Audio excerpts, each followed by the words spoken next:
احكيلكوا على البوابة الزمنية اللي حصلت معايا 3 مرات.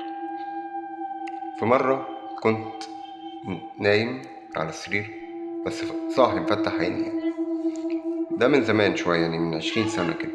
فببص على الحيطة لقيت الحيطة بدأت كأنها دخان وكأنها مفتوحة وفي مكانها دخان أو ستارة شفافة كأن عليها بخار مية كده. بعدين بدأ يظهر عالم تاني. العالم ده كله شجر وجبال وورد وفي كائنات شفافة كتير عايشة فيه. طبعا أنا قلت أنا بحلم، وقعدت أضحك في عيني، قلت أكيد أنا بحلم، ده مش حقيقة. مجرد إني وعيت لنفسي كان اختفى الموضوع ده، وديت وشي الناحية التانية وفتحت النور.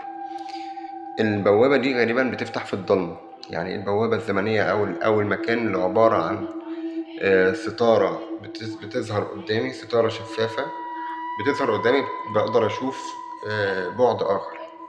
الموضوع ده زي ما قلت لكم حصل معايا من 20 سنة واتكرر كمان مرتين، يعني 3 مرات في عمري لحد دلوقتي. أقرب حاجة كان الأسبوع اللي فات. البوابة دي حصل معايا مرتين الأسبوع اللي فات.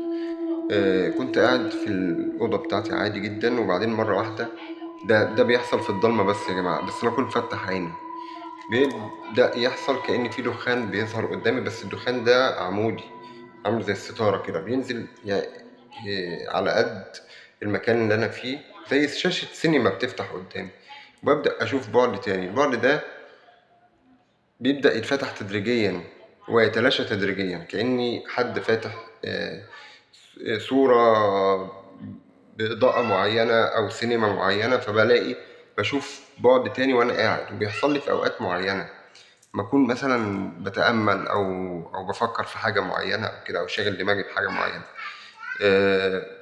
بكون قالع النضارة وببدأ أبص كده، ألاقي البوابة بتتفتح قدامي، ببدأ أشوف عالم تاني من جناين وزرع كتير، بس عالم حلو جدا. الصورة بتبقى اتش دي يا جماعة، أنا صاحي مش نايم. فلو حد بيشوف بوابات زمنية زي دي، يا ريت يكلمني في الكومنت أو رسايل.